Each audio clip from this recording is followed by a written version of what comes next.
Hace un año se estrenó Tu amigo y vecino Spider-Man, serie que nos presenta una nueva visión del arácnido en el universo cinematográfico de Marvel, trayéndonos a villanos clásicos, nuevos personajes y referencias que a más de uno les sorprenderán. Y hoy vamos a repasar todas esas curiosidades para estar listos para la segunda temporada. Así que, sin más preámbulo, comencemos.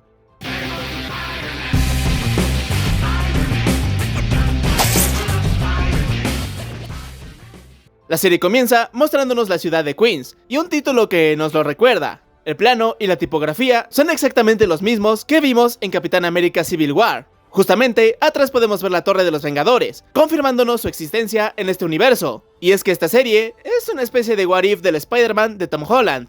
¡Ay, estoy viendo doble! Cuando Peter despierta, vemos que tiene en su cara el Amazing Fantasy número 14, cómic previo al Amazing Fantasy número 15, donde apareció Spider-Man por primera vez. En el auto de la tía May podemos ver una figurita de Iron Man, que lleva su traje clásico de los cómics. ¡Qué buena onda! Cuando llegan a la escuela Midtown, que es donde sucede la trilogía de Tom Holland, vemos que mencionan al tío Ben, cosa que casi no hacían en la trilogía del UCM, ya que lo máximo que tuvimos fue que vimos un maletín con sus iniciales en Far From Home, y en No Way Home el Spider-Man de Andrew y el de Tobey lo mencionan, y también vemos que la tía May aún lleva su anillo de compromiso. Más adelante vemos a Doctor Strange enfrentarse a un simbionte. A Strange lo vemos con un look más apegado a los cómics, con sus guantes amarillos, y un diseño de acuerdo al que hizo Steve Ditko. Tras la batalla que destruye Midtown, lo que claro provoca que Peter nunca conozca a Ned, MJ, Flash y Betty, vemos que lo muerde la araña, y esta se escapa metiéndose a una mochila. Nada confirmado, pero podríamos pensar que la dueña de la mochila es Cindy Moon, alias Silk, quien fue mordida por la misma araña que Peter, lo que causa que tengan cierta calentura cuando están cerca uno del otro. ¡Patricio, estás loco! No, estoy caliente. Durante la intro, que es una versión rap de la intro de los 60s, vemos varias referencias, como la silueta de Spider-Man totalmente de negro, un homenaje a cómo apareció el personaje en el Amazing Fantasy XV. También vemos a Peter usar una máscara hecha de telaraña luchar contra Crusher Hogan, exactamente igual a como pasó en los cómics. Vemos trepar una pared exactamente igual a como lo hizo Tobey Maguire, y finalmente estos recuadros con distintos trajes de Spider-Man. ¿Qué tal si los nombramos en un flash? Hoy no, Harry. A diario. El diseño de Jack Kirby, Big Time, Prodigy, Hornet, Dusk, Spider-Man Armor, Mark II, Agente Araña, Scarlet Spider, el traje casero de Tom Holland, y los demás son los otros trajes caseros de este Spider-Man. La intro cierra con esta tarjeta que recrea la icónica portada del Amazing Fantasy número 15, solo que aquí Spider-Man está salvando a Harry Osborn. Más adelante, vemos que Peter se hizo amigo de una chica llamada Nico Minoru. En los cómics, ella es una poderosa hechicera que utiliza el bastón de Uno, un objeto místico, versátil, del cual ella debe usar su imaginación para conjurar frases nuevas, ya que el bastón no permite repetir hechizos. ¡Ay, piensa, McFly! ¡Piensa! También fue líder de un equipo llamado los Runaways, quienes tuvieron su serie live action. Después vemos que Peter está enamorado de una chica llamada Pearl Pangan. En los cómics, ella es una superheroína filipina llamada Wave, con poderes elementales de agua y fuerza sobrehumana. Cuando Spider-Man salva a Harry, vemos que le quita el teléfono a uno de los agresores, quien estaba transmitiendo, y vemos un comentario de un usuario llamado Screwball, una villana de Spider-Man que comete crímenes en Nueva York para transmitirlos en vivo y ganar fama en internet.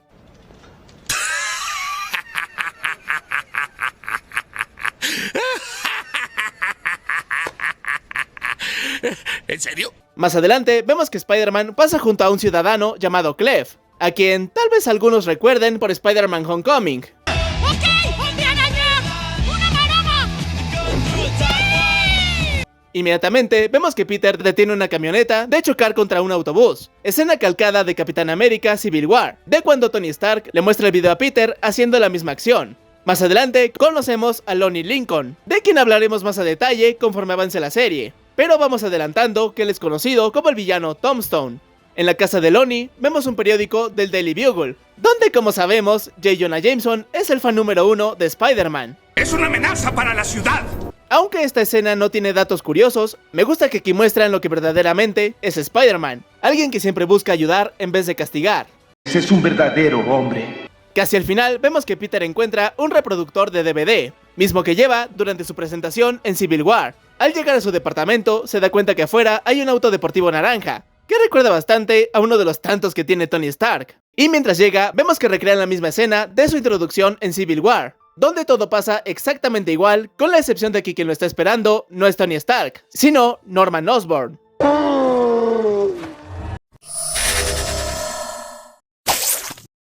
Después de la intro, la tarjeta de este episodio es referencia a la portada del cómic Amazing Spider-Man Volumen 2, número 546, con la diferencia de que atrás está el edificio de Oscorp. Al principio del episodio, vemos que Norman Osborn le propone a Peter hacer una pasantía en Oscorp, desconociendo que él es Spider-Man, escena que contrasta con Capitán América Civil War, donde Tony Stark usa la pasantía como pretexto para hablar con él, ya que Tony sí sabía que Peter era Spider-Man. Conozco tu secreto, tu sucio, sucio secretito. Más adelante conocemos al Coach Grayfield, que aunque pareciera no tener tanta relevancia, en los cómics hay un personaje llamado Philip Grayfield, alias NFL Super Pro, un héroe creado en colaboración con la NFL en 1991, donde es un exjugador de fútbol americano que tras una lesión salvando a un niño, se convierte en un periodista deportivo y debido a un accidente químico, adquiere invulnerabilidad al usar un traje de fútbol especial. Esta es la fantasía norteamericana. Un jugador de la NFL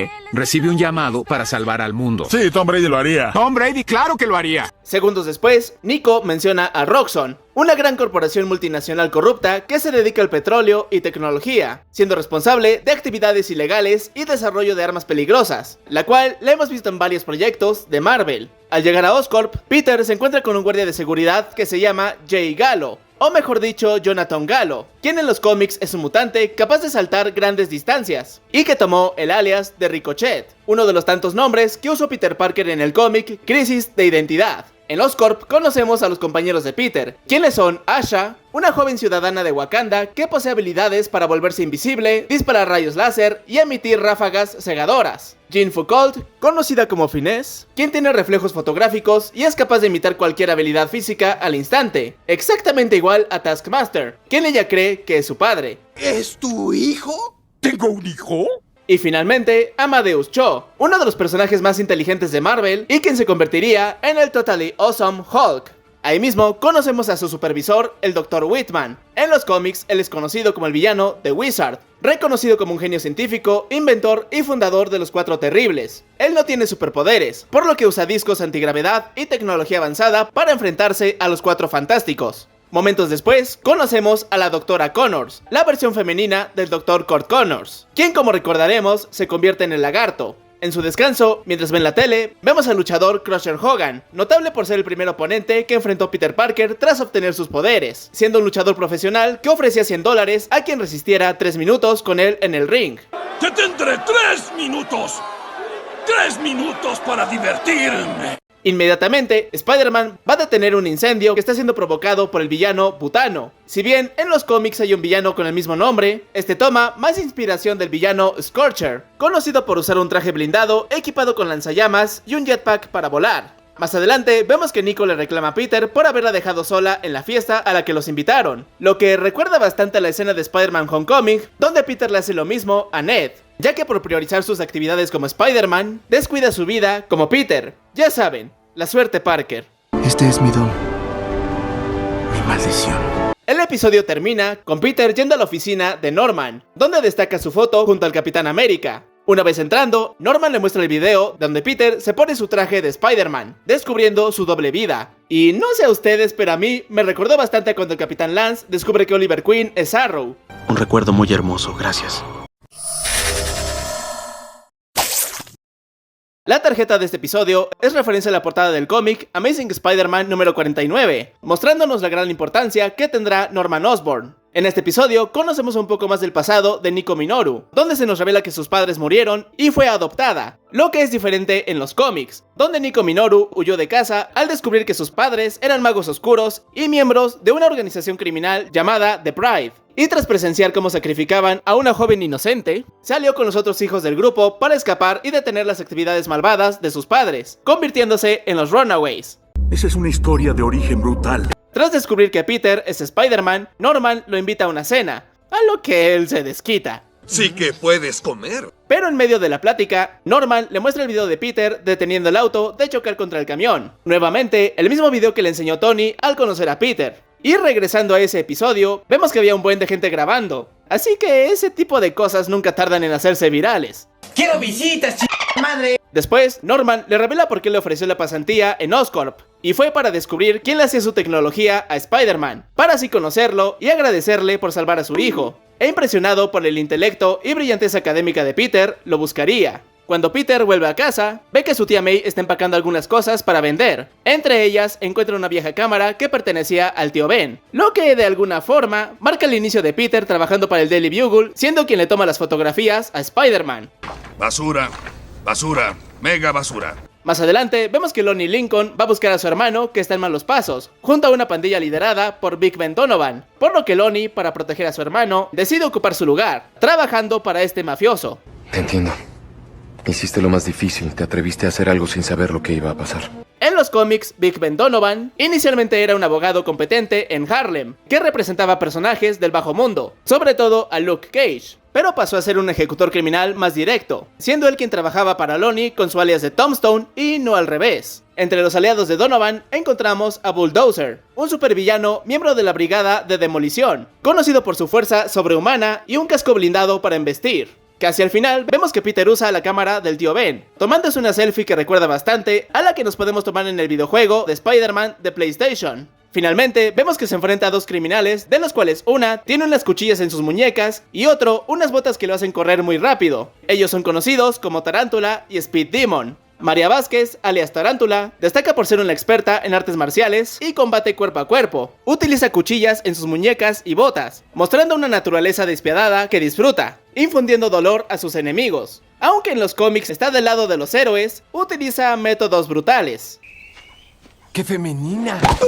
James Sanders, alias Speed Demon, originalmente era un químico que obtuvo velocidad sobrehumana mediante una fórmula del Gran Maestro, uniéndose al Escuadrón Siniestro y enfrentando comúnmente a Spider-Man y los Vengadores. ¡Wow! ¡Más despacio! ¡Velocista! La tarjeta de este episodio es una combinación de los cómics Amazing Spider-Man número 100 y el número 121. Este último destacando por ser donde muere Gwen Stacy. ¡No quiero hablar de eso! Al principio del episodio, cuando Norman manda a llamar a Peter, vemos una nueva foto en el pasillo, donde Norman está junto al rey T'Chaka, padre de T'Challa. Norman le habla a Peter sobre los acuerdos de Sokovia, que fueron un conjunto de documentos legales ratificados por 117 países de las Naciones Unidas, diseñados para regular y supervisar las actividades de los superhumanos, y quien no los cumpla puede ser detenido. Estos acuerdos provocaron la guerra civil, donde justamente vemos una foto de Ant-Man sosteniendo a War Machine, imagen calcada de la película, con la diferencia de que Spider-Man no estuvo ahí. ¡No puede ser! Después, Norman le muestra varias opciones de nuevos trajes, siendo estos los que usarían el arco Identity Crisis, donde Peter Parker, inculpado falsamente de asesinato por Norman Osborn, abandona temporalmente la identidad de Spider-Man. Para limpiar su nombre sin ser arrestado, crea 4 alias heroicos distintos: Prodigy, Hornet, Ricochet y Dusk. El primer traje que vemos es Prodigy, que le otorga superfuerza, ser a prueba de balas y capacidad para dar grandes saltos y planear. Pero la capa le termina dando problemas, por lo que, como diría Edna Moda, ¡sin capa! El siguiente es Hornet, una armadura blindada con un jetpack y aguijones sedantes. Y finalmente, Dusk, un traje oscuro y sigiloso, utilizado para operar en las sombras y planear distancias cortas, siendo esta identidad más seria, formal y misteriosa que la habitual de Spider-Man. ¡Ay, tienes tantos estilos! Más adelante conocemos a Carmilla Black. En los cómics, ella es una exagente de S.H.I.E.L.D. y la segunda versión de Scorpion, cuando el original se convirtió en Venom. Ella fue modificada genéticamente antes de nacer por AIM, convirtiéndola en una humana diseñada para resistir ambientes tóxicos y siempre luchando entre ser una heroína o una villana. Justamente, Big Ben Donovan dice que la pandilla rival es liderada por Mac Gargan, alias Scorpion, a quien ya vimos en el UCM en Spider-Man Homecoming y lo volveremos a ver en Spider-Man Brand New Day. Así que tranquilos, que más adelante hablaremos de él más a detalle. Sí, tengo tiempo. Momentos después, Norman Osborn hace mención al ataque de los Chitauri y que los Vengadores destruyeron una ciudad en el cielo. Clara referencia a las primeras 2 películas de los Vengadores. Ahí mismo podemos ver un periódico donde hacen mención al ataque de Hulk en Johannesburgo, donde Iron Man tuvo que usar el Hulkbuster para enfrentarse a él. Después vemos otras noticias donde mencionan el incidente de Lagos, que vimos al principio de Civil War, provocado accidentalmente por Wanda. En medio, una foto de Iron Man contra el Capitán América y el título Avengers Disassemble, referencia al arco argumental de 2004 que marca el fin de la alineación clásica de los Vengadores, tras que la Bruja Escarlata provocara la muerte de miembros clave y la destrucción de la mansión. Hizo pum. Y finalmente, un artículo de la WHIH, una cadena de noticias que hemos visto en muchos proyectos de Marvel, y hablan sobre la bomba que acabó con la vida del Rey T'Chaka. Finalmente Norman le da un traje a Spider-Man que es idéntico al traje de la Future Foundation, que usaría cuando se unió a los Cuatro Fantásticos cuando se creía que la Antorcha Humana había muerto. Casi al final vemos a un grupo de villanos escapar, donde vemos a Mikhail Sistevich, quien en los cómics es el padre de Alexei Sistevich, alias Rhino, Dmitry Smerdyakov, a quien conocemos como el Camaleón. Aquí lo curioso es que su aspecto es similar al Dmitry que vimos en Far From Home, quien trabajaba para Nick Fury. Mila Masaryk, la versión femenina de Milos Masaryk, alias Unicorn, quien puede disparar rayos láser. Y finalmente, Roxana Volkov, quien no tiene una contraparte en los cómics. Mientras escapan, mencionan a la Mafia Deportiva, una organización criminal de Nueva York que vimos en Hawkeye. La mayoría terminan siendo arrestados por Damage Control, una organización conjunta creada por S.H.I.E.L.D. y Tony Stark, dedicada a la limpieza, contención y almacenamiento de tecnología o artefactos peligrosos tras las batallas de superhéroes, que vimos en No Way Home, Miss Marvel y Wonder Man. Finalmente, se nos presenta al Dr. Octopus, con un look sacado de los cómics, y revelando que él fue quien le dio la tecnología a Tarántula y Speed Demon en el capítulo anterior, donde de hecho el contenedor saca unas patas similares a los tentáculos del villano. Brillante pero holgazán. La tarjeta de este episodio es referencia a la portada variante del cómic Amazing Spider-Man número 802. Al principio del episodio conocemos al asistente del Dr. Octopus, Vincent Patilio, quien en los cómics fue un inventor fracasado que creó botas con resortes eléctricos para robar y mantener a su familia, enfrentándose a Daredevil como el villano Leapfrog. A él ya lo habíamos visto en el UCM, en la serie de She-Hulk, justamente en el capítulo donde sale Daredevil. Mientras Nico stalkea el Instagram de Harry Osborn, vemos que tiene una foto con una chica que tiene la mitad de su cabello negro y la otra mitad blanco. Ella es Luna Snow, una superheroína surcoreana e ídolo del K-pop, con poderes de manipulación de hielo, creada inicialmente para el juego móvil Marvel Future Fight en 2018, pero tal vez algunos la identifiquen más por Marvel Rivals. Más adelante vemos que Peter detiene a un ladrón de llevarse una bicicleta, escena que recuerda bastante a Spider-Man Homecoming, donde pasa lo mismo, solo que ahí Peter dejó una nota. ¿Crees que si le pongo una nota la gente respetará el sistema de honor? Después podemos ver a Unicorn en acción, y como ahora sabemos, fue Otto Octavius quien le dio su tecnología. Esto es bastante diferente en los cómics, donde Milos Masaryk era un agente soviético que consiguió su tecnología al trabajar en un laboratorio militar donde se desarrollaban armas avanzadas creadas por Anton Vanko, alias Crimson Dynamo. Masaryk reutilizó dispositivos experimentales que Vanko no integró a su armadura, especialmente un casco con proyector de energía y un arnés propulsor, formando así su propio traje. Más adelante fue sometido a experimentos que aumentaron su fuerza y resistencia, aunque afectaron su estabilidad mental. Casi al final vemos que Peter se reúne con Harry y Nico para ir al cine, cosa que incomoda bastante a la chica, y vemos que toca su collar. Puede parecer un tanto rebuscado, pero si se fijan, el collar tiene una forma relativamente parecida al báculo de Uno, que en los cómics durante un enfrentamiento con sus padres, su madre intentó usar el báculo contra ella, pero en lugar de herirla, el objeto fue absorbido por el cuerpo de Nico, haciendo que emerja al derramar su propia sangre. Au. Finalmente, tras una batalla con la pandilla de Gargan, vemos que Big Ben Donovan le da su alias de Tombstone a Lonnie, en agradecimiento por salvarle la vida. En los cómics, Lonnie se hace llamar Tombstone por su apariencia intimidante, caracterizada por su albinismo, que le da una piel extremadamente pálida, y sus dientes afilados le daban un aspecto fantasmal y amenazante desde joven, lo que llevó a que lo apodaran así por su parecido con un cadáver o una tumba. Eso tiene sentido para mí. La tarjeta de presentación de este episodio esta vez no hace referencia a un cómic de Spider-Man, sino al Daredevil Volumen 2 número 1, o mejor llamado Daredevil Diablo Guardián. Al principio del episodio vemos que echan a Lonnie del equipo de fútbol por su falta de compromiso. Al guardar sus cosas, vemos que su jersey tiene el número 36, referencia al cómic Web of Spider-Man número 36, donde apareció Tombstone por primera vez en 1987. Momentos después, Lonnie discute con su hermano, porque ahora él pertenece a la banda de Big Ben, y además le está gustando. Se está volviendo viendo salvaje. Tras la discusión, Lonnie se va enojado, y vemos que lo empieza a seguir Carmilla Black, en un auto verde con negro, los colores de Scorpion. Más adelante, para calmar un poco la tensión entre Nico y Harry, Peter decide reunirlos en su casa para ver películas VHS, donde vemos Tom Buster, una combinación de Tomb Raider e Indiana Jones, que pudimos ver en Moon Knight, como la película que vio Mark Spector, y de ahí crearía a su segunda personalidad, Steven Grant. Zaniac, un villano conocido por ser una entidad demoníaca que posee al actor Brad Wolf. A él lo pudimos ver, al menos en su forma humana, en la segunda temporada de Loki, en la premiere de su película del mismo nombre. Pero terminan viendo Depredador, protagonizada por Arnold Schwarzenegger, y que poco después del estreno de la serie, se publicarían cómics de Depredador contra el universo Marvel. ¿Coincidencia? ¡No lo creo! Después, los tres coinciden en que son huérfanos. Como ya hemos platicado, los padres de Nico están muertos en esta serie, y en los cómics eran magos oscuros que intentaron eliminarla. Lo de los padres de Peter hablaremos más adelante, porque créanme, hay mucho que platicar sobre eso. Es una herramienta sorpresa que nos ayudará más tarde. Así que podemos destacar que Harry dice que su mamá no está. En los cómics, Emily Lyman o Emily Osborn se casó con Norman y tendrían a Harry, pero terminó odiándolo por sus abusos y su ambición. Para escapar, fingió su propia muerte en un accidente de coche, dejando a su familia atrás, aunque siempre quiso proteger a su hijo de la influencia de su padre. Años después, intentó recuperar a Harry, aunque fue rechazada por él en un momento. Finalmente, se reconciliaron antes de que Harry fuera el que muriera. Pobrecillo. Más adelante, Norman va a una cena de recaudación para apoyar a las víctimas y ciudades afectadas tras las peleas de los Vengadores. Entre los invitados mencionan a Eleanor Bishop, la madre de Kate Bishop en la serie de Hawkeye, interpretada por Vera Farmiga. Ahí mismo vemos al secretario de Estado Thunderbolt Ross, quien se ve que se lleva bien con Osborn. Sospechoso, ¿no les parece?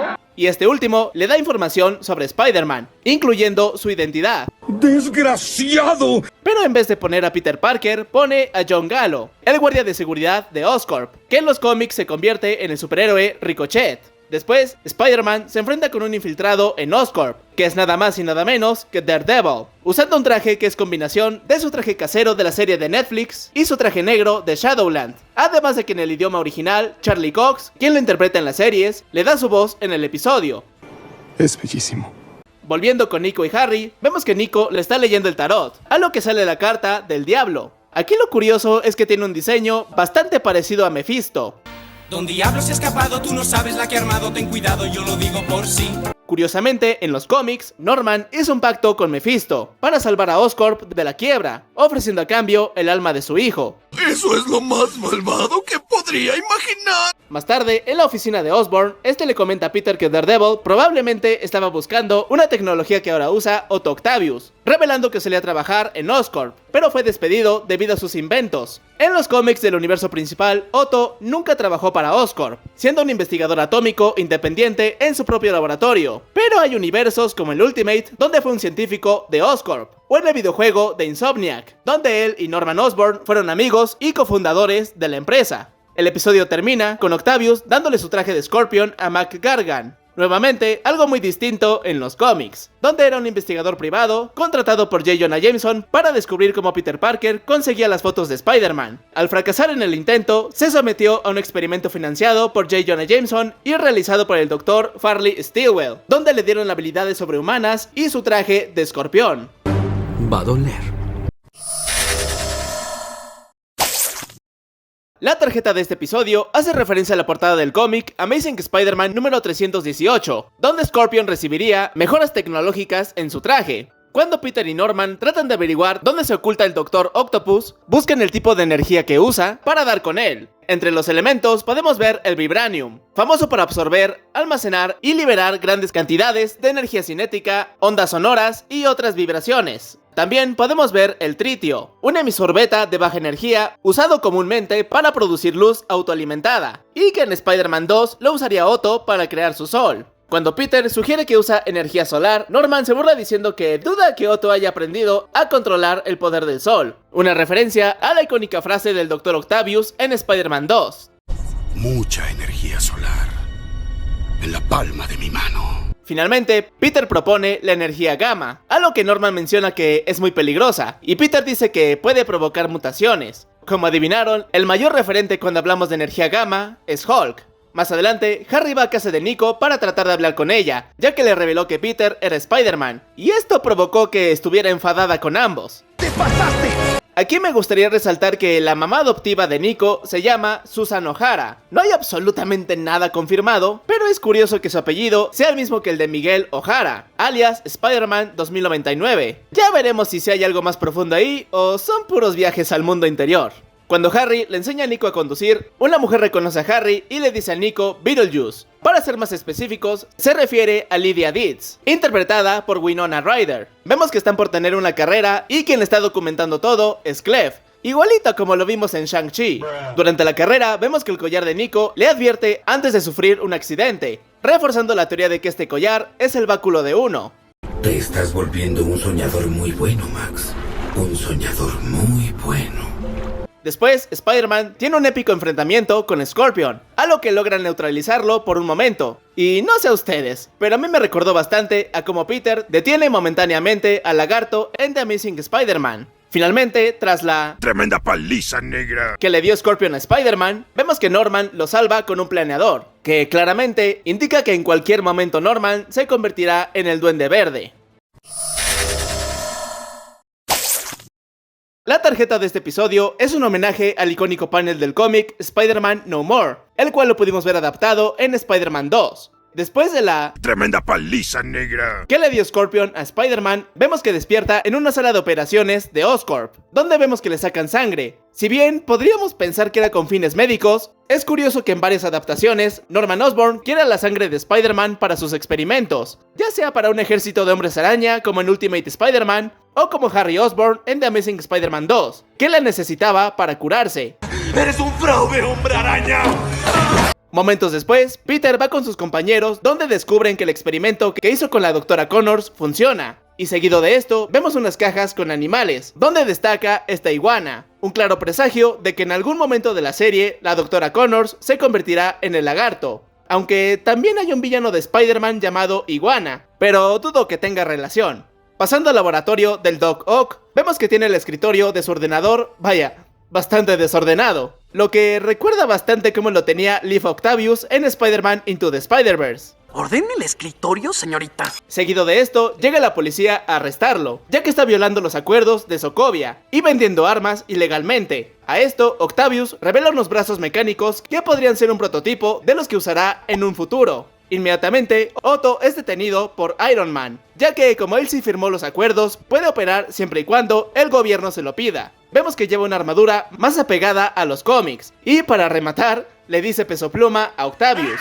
aunque para mí se parece más a Lonnie Noni. Tras una discusión con Lonnie, Peter llega a casa y ve una foto del tío Ben, siendo esta oficialmente la primera aparición de Ben Parker, no solo en la serie, sino en el UCM, en otro universo, pero ya apareció. Después, Peter va con Norman para desahogarse, y vemos que este no tiene mucho tacto, y le dice la siguiente frase: un gran poder conlleva un gran respeto. Una alteración de la icónica frase: un gran poder conlleva una gran responsabilidad, representando su visión narcisista y egocéntrica, donde el poder se utiliza para ganar admiración y temor, buscando el respeto en lugar de la carga moral de la responsabilidad.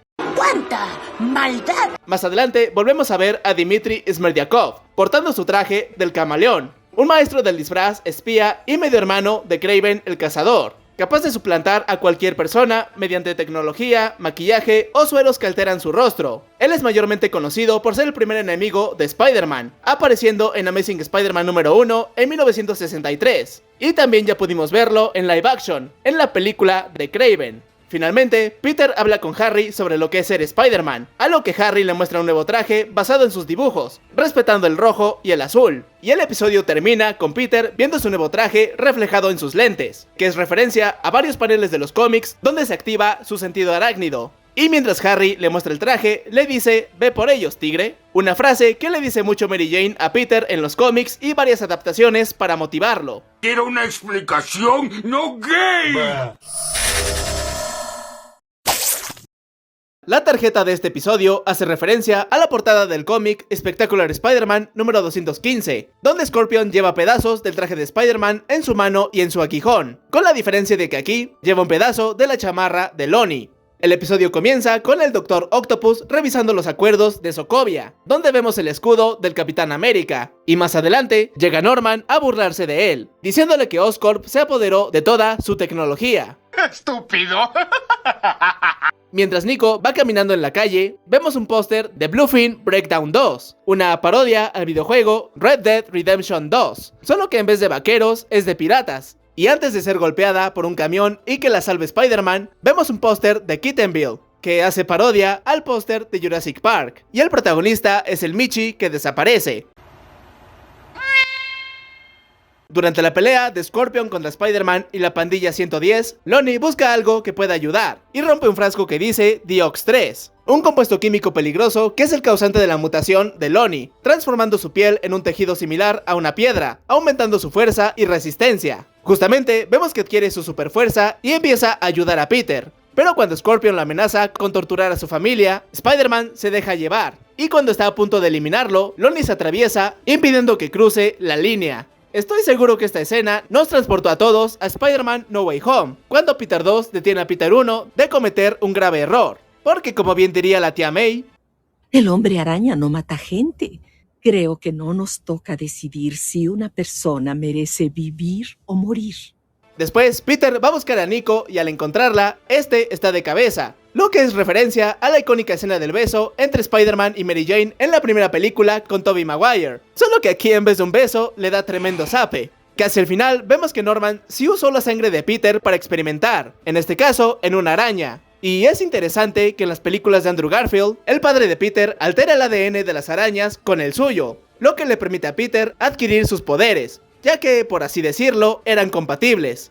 Finalmente, vemos que Norman en una junta menciona haber creado nuevos armamentos, donde volvemos a ver el planeador, el cual fue creado por esta mujer que lleva una vestimenta y colores bastante similares al Duende Verde.